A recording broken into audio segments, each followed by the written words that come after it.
वालेकुम। मेरा नाम है ज़ैनुल आबिदीन और आज हम पढ़ रहे हैं फंडामेंटल केमिस्ट्री का लेक्चर नंबर 2।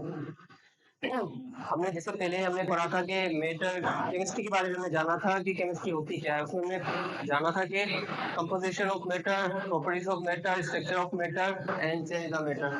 हम इस बार हम बार बार मैटर की बात कर रहे थे, तो आज हम चेक करते हैं कि मैटर है क्या। Matter anything has mass and occupies some space. वो चीज जिसका कुछ वजन हो और वो कोई जगह दे रही हो, उसको हम मैटर कह सकते हैं। मिसाल के तौर पर ये जो मेरा हाथ में पेन है, ये मैटर है, आप मैटर है, मैं मैटर हूँ। हमारे पास आसपास जो चीजें होती हैं सब क्या होती हैं, मैटर्स होती हैं। हम मैटर्स को 3 टाइप्स में डिवाइड कर सकते हैं, सॉलिड, लिक्विड एंड गैस। क्योंकि हमारे पास नेचर में जो भी चीज होती है, या तो वो सॉलिड होगी, या तो लिक्विड होगी, या तो वो गैस होगी। मिसाल के तौर पर मेरे पास मार्कर ये सॉलिड फॉर्म में, आप जो पानी पीते हैं वो आपके लिक्विड फॉर्म में, और जिस एयर में हम हवा ले रहे हैं वो आपके पास गैस फॉर्म में। हमें पता कैसे चलता है वो सॉलिड है, लिक्विड है, गैस है?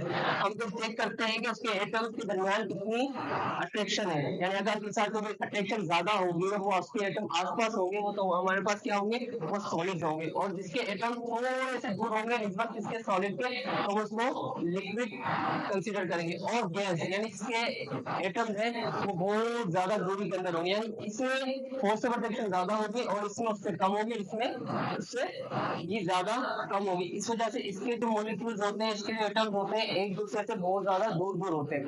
हम अगर देखें कि मैटर को हमने टाइप्स में डिवाइड कर दिया, उसको 3 टाइप्स होते हैं, सॉलिड, लिक्विड एंड गैस। हम मैटर को और भी ज्यादा डिवाइड कर सकते हैं, लेकिन टाइप्स में नहीं, ग्रुप्स के अंदर। आप देखिए मेटल्स को हमें 2 ग्रुप्स में डिवाइड कर सकते हैं, सब्सटेंस एंड मिक्सचर्स। अगर हम सब्सटेंस को देखें, सब्सटेंस क्या होगा, आपके पास जो भी पीस ऑफ मैटर होगा वो आपके पास क्या होगा, सब्सटेंस होगा। और सब्सटेंस को फर्दर और भी डिवाइड कर सकते हैं, किस चीज में, एलिमेंट्स में और कंपाउंड। अब सब्सटेंस से हमें पता नहीं है एलिमेंट है या कंपाउंड है, तो हम आगे ऑब्जर्व करके चेक करेंगे चीज वो एलिमेंट है या तो आपके पास कंपाउंड है।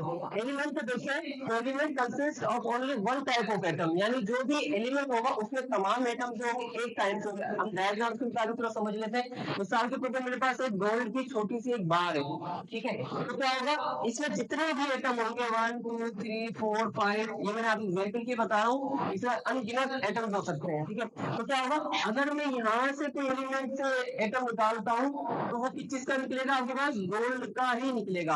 अगर मैं सेंटर से लेता हूँ तो वो भी क्या होगा, गोल्ड का ही होगा। और अगर लास्ट से लेता हूँ तो क्या, वो भी क्या होगा, गोल्ड का ही होगा। यानी एलिमेंट में से एक एलिमेंट आता है, उसको कहीं से भी कोई एटम होता है तो क्या होगा, वन काइंड ऑफ एटम्स होंगे और उनका सबका एटम का साइज सेम ही होगा। और इसके मुताबिक अगर हम कंपाउंड का देखें तो कंपाउंड को क्या कह सकते हैं, compound always have more than one kind of atom. यानी कंपाउंड क्या होगा, जिसमें एक से ज्यादा टाइप के एटम्स मौजूद हो रहे होंगे, यानी कोई भी 2 या 3 से ज्यादा एलिमेंट इसमें यूज हो रहा होगा तो आपके पास क्या होगा, वो कंपाउंड होगा। कंपाउंड को हमेशा हम केमिकल फॉर्मूले के साथ रिप्रेजेंट करते हैं। और इसको आप देख रहे हैं कि जैसे मिसाल 2 एलिमेंट आपके पास मिले हैं तो आपके पास एक कंपाउंड बना है। ये H2O है, ये एक एटम है और ये आपके पास दूसरा एटम है, ठीक है। ये एक अलग एटम से बना हुआ है, ये एक अलग एटम से मिला हुआ है।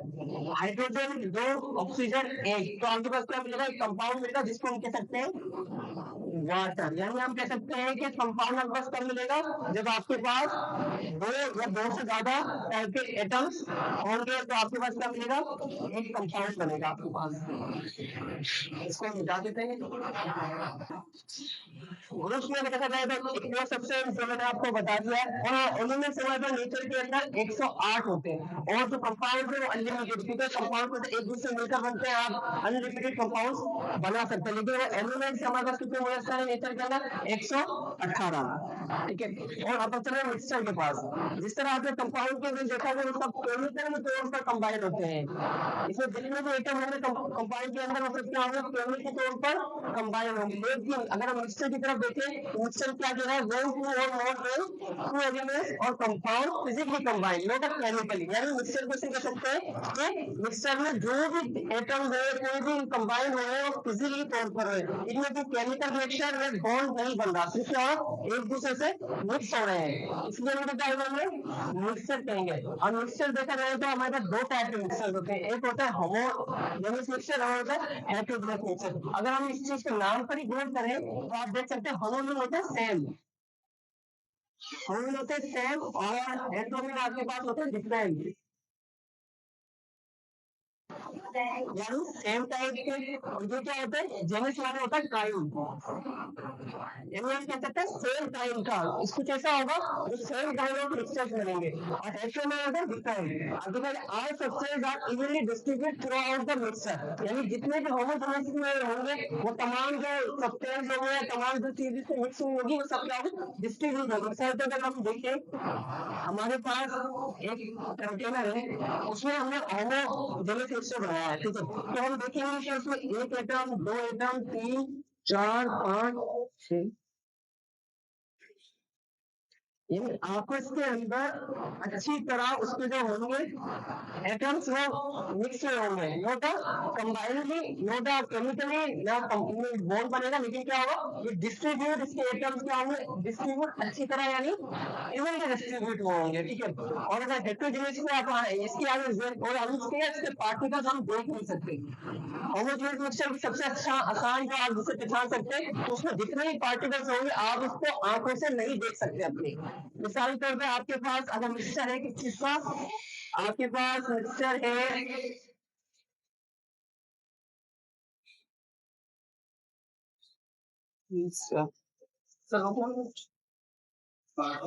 कार्ड नहीं, सही रुको, दिमाग से निकल गया एकदम। हम ये क्या कर सकते हैं, होमोजेनियस मिक्सचर के जो पार्टिकल होते हैं वो नजर नहीं आते। एग्जाम्पल तौर पे आपके पास नमक है और आपके पास वाटर है, आप पानी में जब नमक को मिलाएंगे तो उसके जो जितने भी सब्सटेंस होंगे वो इवनली डिस्ट्रीब्यूट होंगे, आप नमक को पानी में देख नहीं सकते।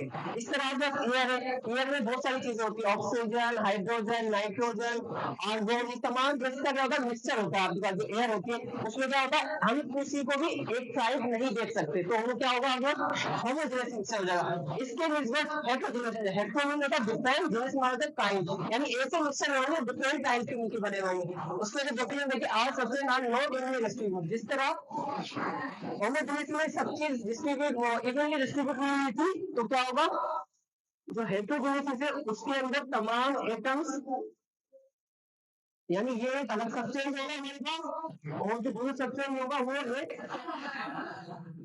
यानी जिस तरह इवनली डिस्ट्रीब्यूट थे ये डिस्ट्रीब्यूट नहीं होंगे। मिसाल के तौर पे अगर ऑयल है और वाटर है, आप पानी में कभी भी आप ऑयल डालेंगे वो उसके ऊपर ही तैर करेगा, कभी भी वो उसके साथ मिक्सअप नहीं होगा। और अगर हमने पानी के अंदर कोई पत्थर रखा है तो वो क्या होगा, उसमें हम आंखों से देख सकते हैं, यानी केवल उसके पार्टिकल हेटेरोजेनियस में क्या होंगे, हम पार्टिकल्स को आराम से अपनी आंखों से देख सकते हैं। यानी आपने पानी लिया, उसमें आपने कोई पत्थर डाल दिया तो हम उसको अपनी आंखों में देख सकते हैं कि किसका मिक्सचर है, हेटेरोजेनियस मिक्सचर है रॉक एंड वाटर का। ओके, अल्लाह हाफिज। आज हमें मेटर और प्योर सब्सटेंस, मिक्सचर, मिक्सचर की टाइप्स एंड सब्सटेंस के बारे में पढ़ा, एलिमेंट्स के बारे में पढ़ा, कंपाउंड के बारे में पढ़ा। इंशाल्लाह नेक्स्ट लेक्चर के लिए वैलेंसी के बारे में डिस्कस करेंगे।